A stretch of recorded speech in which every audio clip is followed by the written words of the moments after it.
A yellow brick road to take you away. E.T. calls home, but the signal's low. Marty plays guitar just to steal the show. This miscellaneous film festival, where every movie's incredible. You never know what to expect. This film festival's the best. The film festival's the best.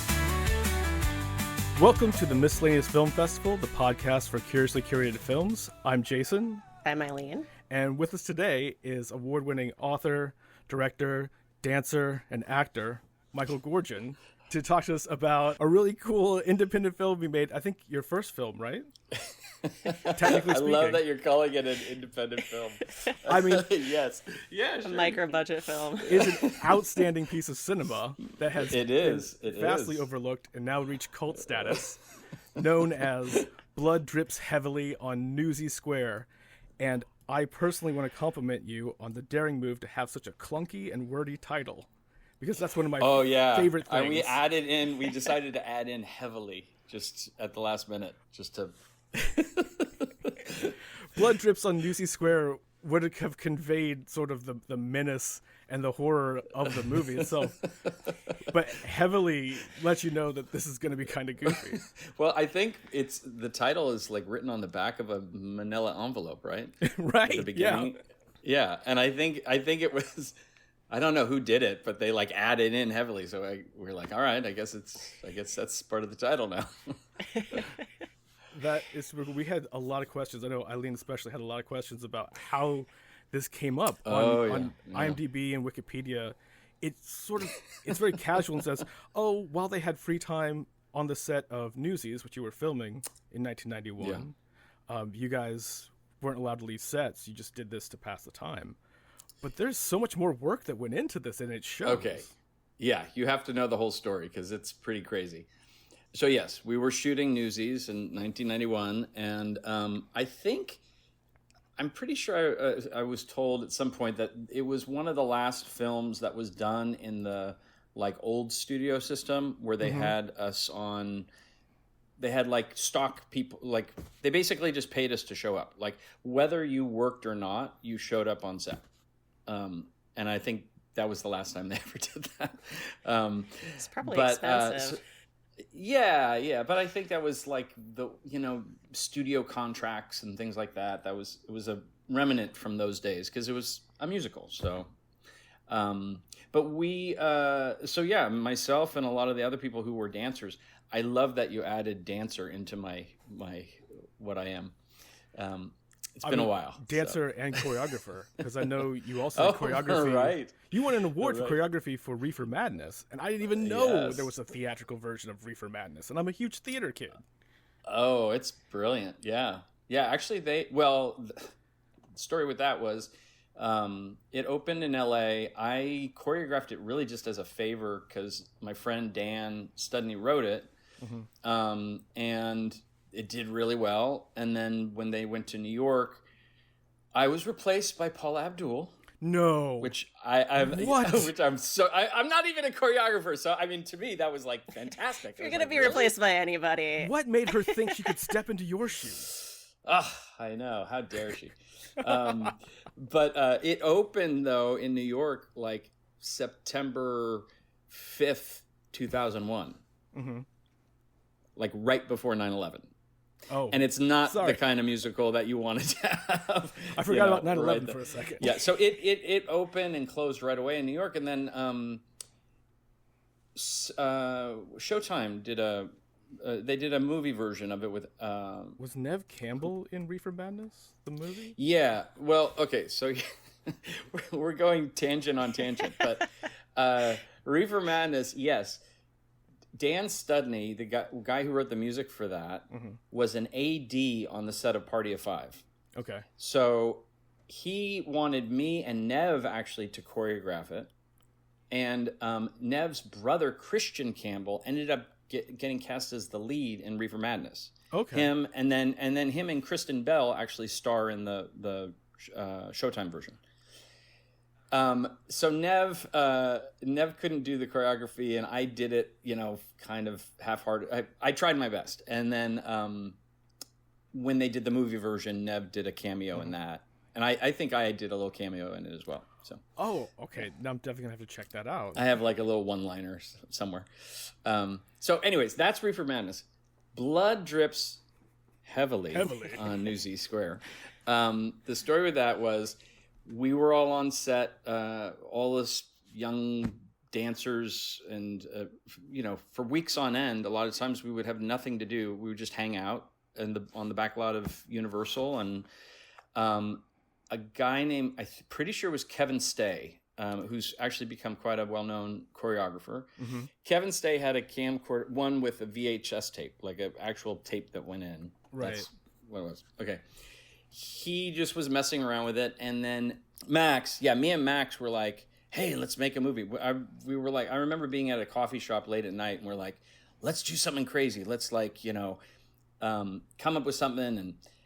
And so Mark David, the actor who plays Don Knotts in it, he did this really good Don Knotts impersonation. So me and Max came up with this thing of like, oh, wouldn't it be funny if he showed up and wants to be a newsie, and then he just goes on a killing spree.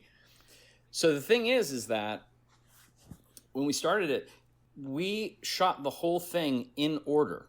Mm-hmm. We didn't edit this, meaning we shot one shot and then paused the camera and then shot another shot. And then obviously we didn't shoot the whole thing in one day, mm-hmm. but and I knew all the nuances of this camera. Like if you paused it and then unpaused it, you had to wait 6 seconds for it to start recording again. If you turn the camera off and then turn it back on, you would have to wait 11 seconds before it would start recording again. So we shot the whole movie in order, in sequence. And the music, I had a roommate who had a Alfred Hitchcock cassette tape of all the score. It's literally a boombox held up next to the camera. That's how all the music is in the film. And so we started shooting it, and at first everybody's like, what are these guys doing? By the end of it, everybody wanted to be in it. In fact, Robert Duvall was supposed to be in it. Oh, really? Once he heard about it. Yeah. He wanted to he was going to sweep the sound stage. We had something he was going to do, because everybody was like, what are these kids doing? Let's get involved. And so that's why Bill Pullman's in it. Everybody just wanted to get involved. So yeah, that's kind of how that all ended up happening. Or that great monologue from Greg Smith warning you guys to be safe. Yeah, there's so many details in there that are inside jokes, and I haven't seen it in quite a while, but I just remember there's all sorts of stuff in it that had to do with things going on set, and but so we made it just as for fun. Right. I think we showed it once somewhere. There was a festival in LA that was super underground that we showed it at. And then that was it. And it literally was in a box, a cardboard box.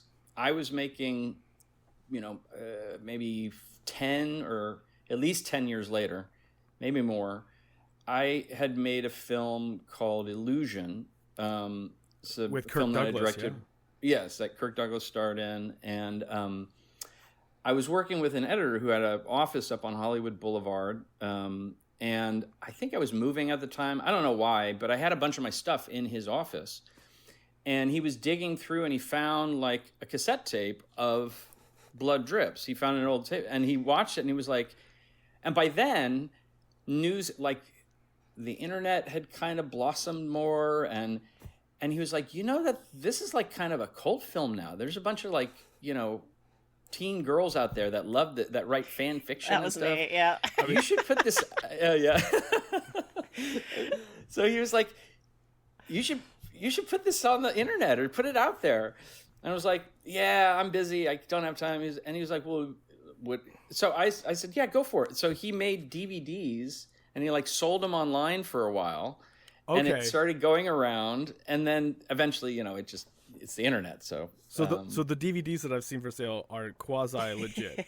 This editor put them together, not just people taping off of YouTube. No, they were. I don't know if when I first saw it, it was pre-YouTube. Yeah. I definitely saw a very old DVD, or maybe even like a VHS copy. Like he might have done yeah. VHS. Yeah, I know I know there were DVDs because I remember seeing DVDs in the office, and occasionally he'd get me to sign one or something, and then like other people from the cast were like, do you know about this? I was like, yeah, and they're like, oh, okay, cool. So, but yeah, I'm very proud of the fact that I don't know if this is true, but at one point, I think it said that on IMDb it had like a higher rating than Newsies itself. I think it does on Letterboxd too, actually. It still does. Oh, really? It's on Letterboxd. You should go read some of the Letterboxd reviews. Oh, they're pretty great. Well, actually, wow. I have 3 of the reviews. I mean, I was going to get to them later, but we might as well read them now to let you know what people are saying about it. Like this first one by someone called Chloe just says it's a cinematic masterpiece. 5 stars. The best horror film she's ever seen, and Christian Bale's finest performance. Somebody else gave a fuller review. They're called Banano. They say, surprisingly polished and inexplicitly entertaining for having been made by a bunch of teenagers on the set of the seminal early 90s Newsboy musical. I think of how cringeworthy every creative teen now is and marvel at how these boys made something genuinely funny and interesting that wouldn't even need a cautionary disclaimer today. I wonder if this ever got back to Don Knotts' way to seize the day skittery. And then a third one that really caught me off guard. There's no rating for it, but it says, bold to keep going with movies after this. And I'm wondering, like, did they think, like, why did these kids keep going with movies? These kids were on the set of a major Disney motion picture. All of them have gone on to be successful choreographers, directors, etc. What made you think this would hold them back? Or I may be misreading it. Perhaps this person, Grace, just means, why on earth would you watch another movie after this? This being the pinnacle of cinema. Why would you even try to make films at this point? It's been made. Yep. I think, didn't Ivan that's Ivan Dudunsky, The First Death, who's the first one. Yeah, The First Death. He was our cinematographer. Okay. Like he did a lot of the camera stuff. I was wanting to praise the cinematography for this. There's some really good framing, some really good angles in this that when you watch it 2 or 3 times to prepare for a podcast, you start to notice the craftsmanship that went into it. Oh yeah. Well, I mean, the Ivan, I think he became a cinematographer, and he's a director now, I believe. He does a lot of television directing, yeah. Yeah. So yeah, we used, I mean, the whole me getting run over by a car, that was like a sketch that we used to do, like me and my sister used to do in high school.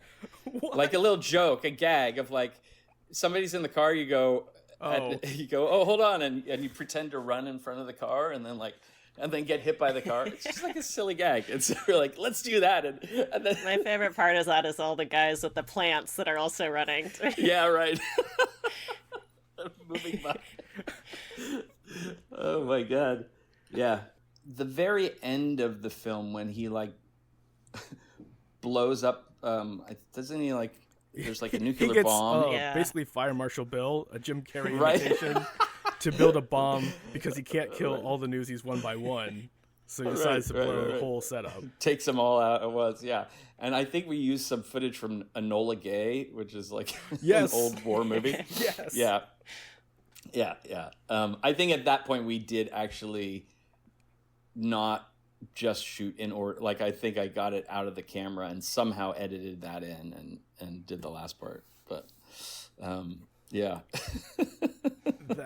it was it's fun. And honestly, I'm trying to think. I did do in high school. I remember for like my drama project or something, I made a music video for B-52 song called Strobe Light. Oh, yeah. Other than that, Blood Drips on Newsy Square really is my directorial debut, I gotta say. And I will take it. I'm proud of it. Hell yeah. I'm very proud. I've definitely seen worse directorial debuts from people who were older than you were at the time. Does it seem like a group project? You guys just getting together in your spare time. How did you get tapped to be director? Or did you volunteer? Oh, because I came up with it. You were the obvious choice. There was no... I did. Max... It was really Max and me that kind of like started the thing. But like I live with the I had the camera. I think I bought the camera off of Kevin, if I remember correctly. Yeah, because I had the camera afterwards. So I owned the camera, and I was like, and you know what? I wanted to tell you this. Not to promise anything. Wait a minute. I just moved recently, and I have a box of old VHS tapes. And I'm pretty sure I don't know if it's here, but I'm going to get them transferred. I'm pretty sure I might have one of the original VHS tapes that we used, which had, if I remember correctly, blood drips. But before blood drips, there was footage of like, and I think some of it is online. Kevin had like shot just us fucking around on set and stuff. There's like behind the scenes footage on one of these tapes. So I might find some original behind the scenes Newsie stuff that has never been seen before. Aileen? 12-year-old me is like fangirling out right now. Yeah. Well, we'll see. I'm going to get it transferred, and I'll have a big premiere of it. Should do a double feature of Newsies and blood drips. Yeah. People would show up to that. Yeah. Well, I was going to ask you, Aileen, as a fan, is blood drips heavily on Newsie Square considered like essential viewing for the hardcore fans? Like people know yeah. about it I mean, now. people knew about it back, like, it must have been 2002 or 2003, I think, when I first saw it, because it was before I was in high school, and I definitely saw some like VHS or DVD version that had like gone up for sale on the internet, and my friends and I all like pooled our money to like buy it. And I was like, I don't know whose mom like let us do that, but like everybody knew about it back then. Like I was on a Yahoo groups for like Newsies fans called the Newsies mailing list. Full of like 12-year-old girls, and like everybody on there knew about it. What was the reaction to it as Newsies fans? Because what I like about Blood Drips is it's pretty much fucking R-rated. Like all the violence and fucks and that's in it. the thing. Kenny Ortega cussing out Don Knotts. I went, this is fucking Newsies? Everyone swore so much back. Like we were filthiest mouths you can imagine. And on top of it, like now it sounds crazy, but like everyone smoked too. Like right. Everyone. We were kids, and we were like and it was like normal. Like we'd have adults bumming cigarettes off of us. Like everyone smoked back then, and it was totally normal. It wasn't like weird. Like I remember at one point making the decision not to smoke in a film. Like I was like, I'm going to be daring and like have my character not smoke, because it just was so like, of course you're going to smoke. It looks good. Like on film. It gives you hand business to do. Yeah, it's hand business. It's like everyone smoked. So, so we rehearsed for probably 3-4 months, or like 3 months, something like that. And then recorded the music, and then we started shooting, and we were mostly on Universal. For some reason, we had to be there. Like a lot of us had to be there, and it was one of these things where we were up for over 24 hours, and everyone was so loopy and crazy. So, we had a lot of weird, crazy times back then. Another aspect that Aileen and I were talking about was how well choreographed. I know there's not a dance number in Blood Drips, but how well choreographed the scenes are. For example, the scene in the alley where you're like walking with 4 guys, explaining them to like do the buddy system, and they get picked off one by one. Yeah.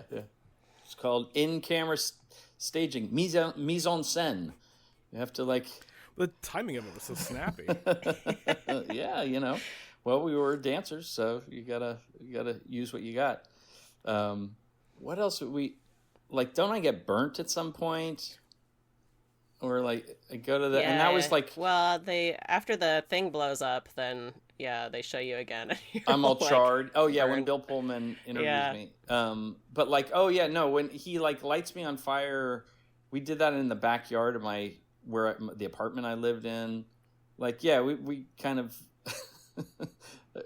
it was just make it up as you go along kind of filmmaking. So you guys weren't planning the different deaths until you had an opportunity to get to it. Nothing was scripted. Well, no, we had nothing was written down. Okay. It was just like, okay, so he'll show up, and then we'll do Ivan first, which was your Psycho homage. Yeah. Yeah, Psycho. Yeah, and then Trey is like Twin Peaks. Well, Trey is killed by X-Lax. Yeah, that's right. And has the most hilarious shit I've ever seen. Did that take any direction, or was it just, hey Trey, shit yourself to death? Oh, that was just very Stanislawski. I'm sure he was the one that came up with that, probably. Like, this is how I want to die. Yeah, and then the I love the sequence, the Vertigo one. Where, that's Max, right? Yeah. Yeah. Oh, yeah. And we had the prop people from Newsies got in on it because they built like a fake person for us to drop off the building. But if you think about it, like now, that was custom. Yeah, they built we said, can you put together? They took pants, like some pants and a shirt and whatever, and stuffed it with stuff, and we dropped it off the side of the building. But it's so crazy that now, I guess maybe they had some kind of safety regulations back then, but we were climbing around on the top of 3-story buildings on the back lot, no supervision, no, just let's dangle the thing off, and yeah. I mean, Aileen, you could probably speak better about the joy of seeing these guys just having fun. Yeah, well, I think that was the appeal of it, when I was 12 or whatever. It's like the secret life of this movie that you've seen 100 times, and it's the most behind the scenes of the behind the scenes you could ever see, because it's real. Yeah. It was a lot of fun. So I'm glad that there are people out there still appreciating it. I want to transition into talking about other things you've been working on. I didn't know if there was any particular projects you're promoting right now, like Amerikatsi or... The last film I directed, Amerikatsi, is a film I shot in Armenia, which is already out. It came out here in the U.S. in the end of 2003, 2004. It was we were shortlisted for an Oscar, which was great. It's still coming out in Europe, and that's something I'm pretty proud of. And right now I'm doing some working on a TV show for a bit, and a show called Lincoln Lawyer, which is a lot of fun, while I'm prepping the next film I'm going to do, which another film I'm going to shoot in Armenia, but it's not an Armenian film. I was seeing an interview you did, I think, with Alpha News, talking about how excited you were to get to work in Armenia and bring production opportunities to Armenia and getting to work with Armenian filmmakers and through your work showcasing their talents around the globe. Yeah, absolutely. I mean, Armenia, for people who don't know, is a very small country in a very sort of dangerous part of the world, and but it's also probably one of the capital city, Yerevan. I've traveled quite a lot.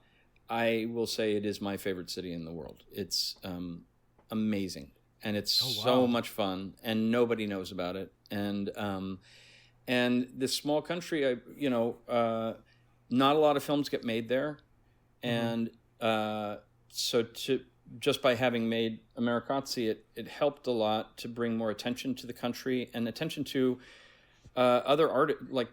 Filmmaking isn't just me. There's all these artists and actors and people working on a film, and to just my small little opportunity that I brought by making that movie there did a lot. And so I noticed you had a really talented cast. Everyone who co-starred with you in Amerikatsi was already successful in their own right in that part of the world. But most all of them you've never heard of.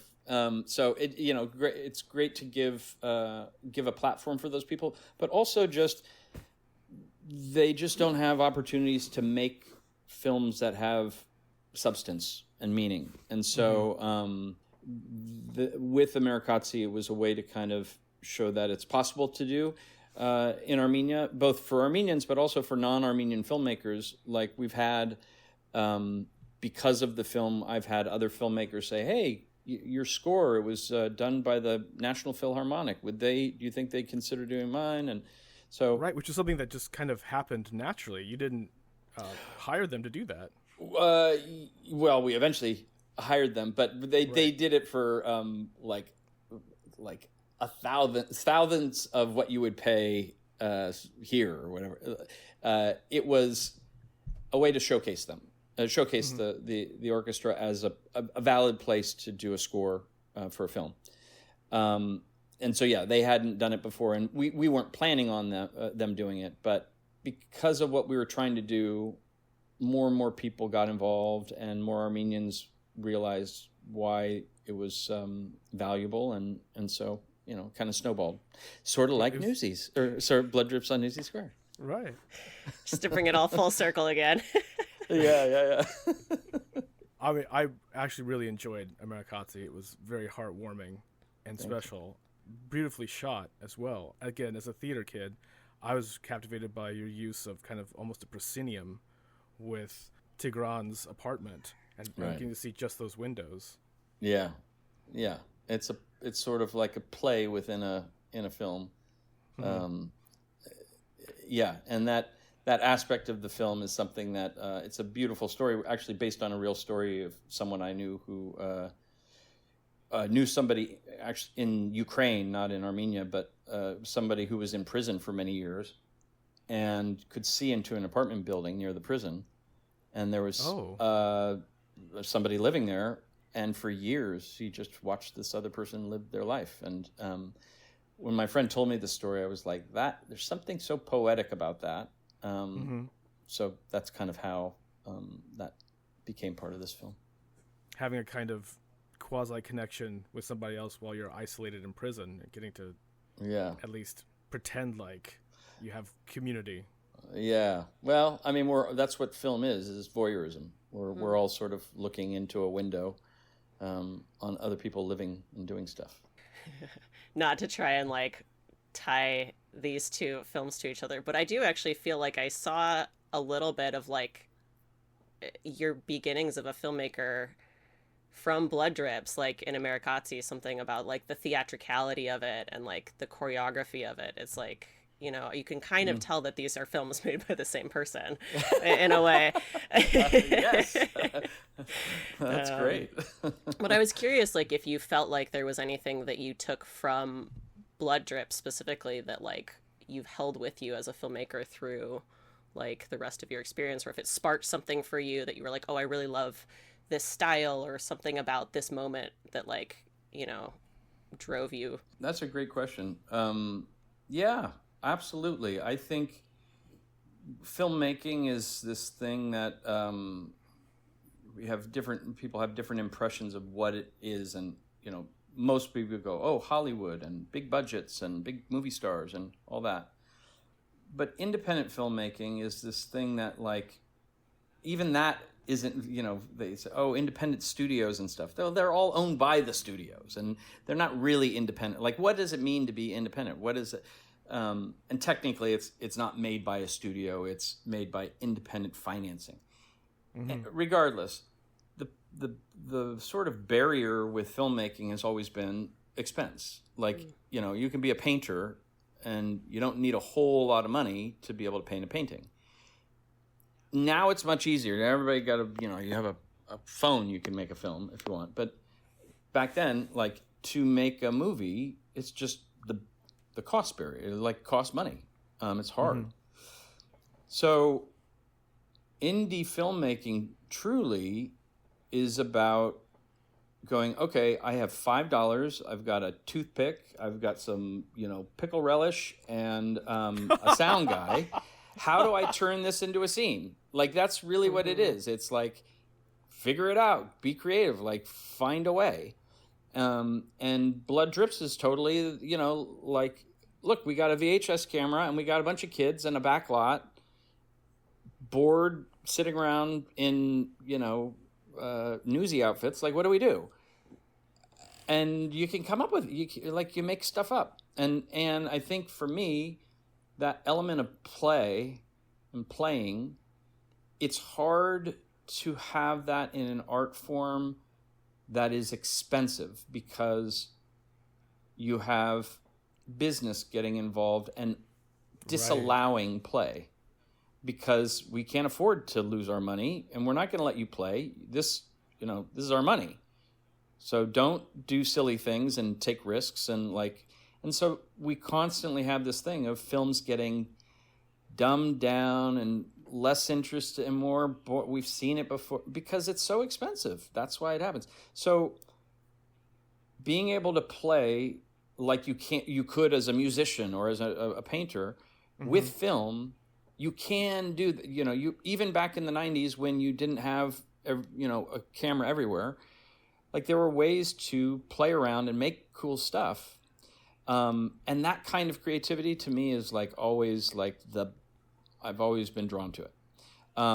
So back to what you were asking, like Americazzi was me going and taking independent filmmaking to the, country of my origin, where as a post-Soviet country, their concepts of filmmaking, it was even more arcane than here. Like it's like, oh, big Hollywood, and then Parajanov and Soviet cinema, which is like 10 hours long, and it's the whole movie is about a duck or whatever, like very art driven. There's that, and then there's Hollywood.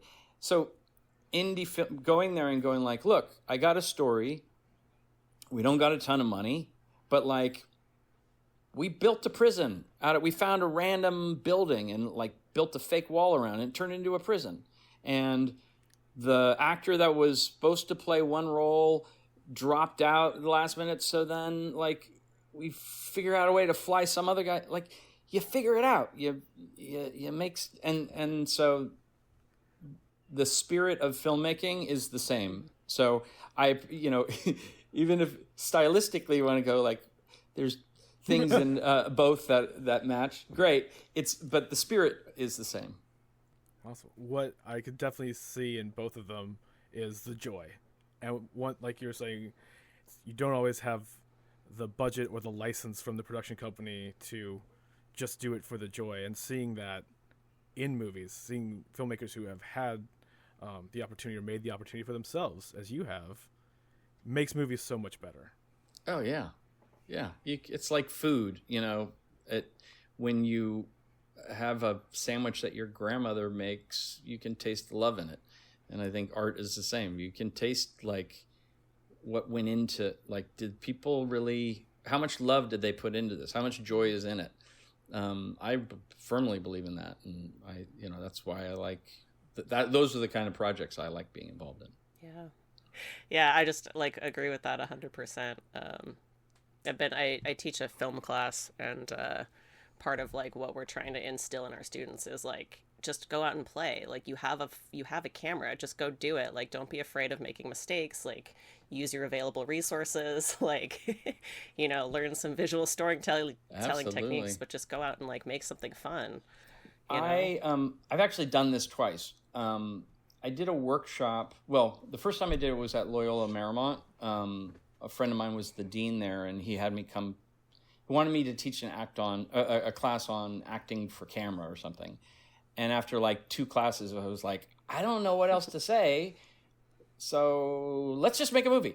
So we made a film. That's great. For the class. Oh, wow. Yeah. And then I did a similar thing at a high school in Oakland that another friend of mine was working at, and he was like, could you come for career week and do something? And I was like, look, I'll come, but the only way I'm coming to do this is if I can make a zombie movie. So what? Yeah. So with the kids, there's a whole Michael Goorjian or oeuvre. Oh yeah, movies. The zombie CPS. Let me see. CPS High School. It's what was it called? It's called. It's called The Curse of Mugu Gaipan. What? Yeah. I'll find it and send it to you. But what's great about it is it's really fun. And the high school had it on their website for years. That's great. This is one of the top high schools in the country, prep schools. And my friend who's the dean there, he was like, we get more students because of the zombie movie. They see that and they're like, whoa, I wanna go there. But it's just, I had, the way I did it is I just basically said, okay, let's, in the class, we took the first day, we were like, we're going to write something. Everybody gets to be in it. And then we're all everybody gets to do, like, who wants to do sound, who wants to do that, and we can trade off or whatever. And then I had the first day that we shot, I had like a friend who was a cinematographer come and teach the kids a few things, and the sound guy helped. And then eventually they just took over. And then we, shot the film and edited it, and then they got to show it to their class, and it was great. It's a great way to learn. Definitely learning by doing. I feel like for film, that's the best. Yeah. That's just amazing. What a gift to bring. Like, instead of a boring lecture, we're going to do a zombie movie. Yeah, let's make a zombie movie. Oh, yeah, and we end with the end credits that we did. They did the Thriller dance. They wanted to do the Thriller dance, so it's like, all right, we'll do it as the end credits. And with that, I want to say thank you to everyone for listening. You can find more episodes of our show on Amazon Music, Spotify, any of your favorite podcast streaming platforms. We'll be posting info links for Americazzi, Blood Drips Heavily on Newsy Square, and The Curse of Mugu Gai Pan on our Blue Sky and Facebook pages. And I especially want to say thank you to you, Michael, for joining us. This has been terrific, learning more about your career and your excellent work as a director. Thank you very much. I had a blast. Thanks, guys. Once again, I'm Jacin. I'm Aileen. And thank you all for listening. We'll see you next time.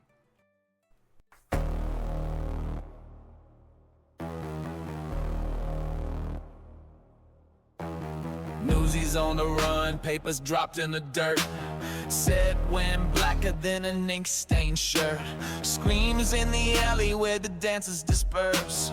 Whispers say Kenny O's gotta be cursed. Clocks free, shoes scuffed. Murder in the mist, roll call come short. Someone's getting missed. The shadows hold secrets, streets are bare. Blood drips heavily on Newsy Square. Ivan lost a porno, Trey lost his lunch. Marty D and 2, David's bashed by the bunch. Michael burned alive, but he's still hanging on. You could be next by the end of this song. Puff, puff, Lucy B, Pullman's on the news. Headline reads, Donnie K's coming for you. High times, hard times, now all it's through. Carrying the banner, then he's burying you. Clocks free, shoes scuffed. Murder in the mist, roll call come short. Someone's getting missed. The shadows hold secrets, streets are bare. Blood drips heavily on Newsy Square. Graffiti on the walls, don't chase the fame. Someone grabbed the script but scratched out names. Now not saying playing this ain't no game. Now nobody's gonna see Santa Fe. Racetrack, Dutchie, Kid Blink,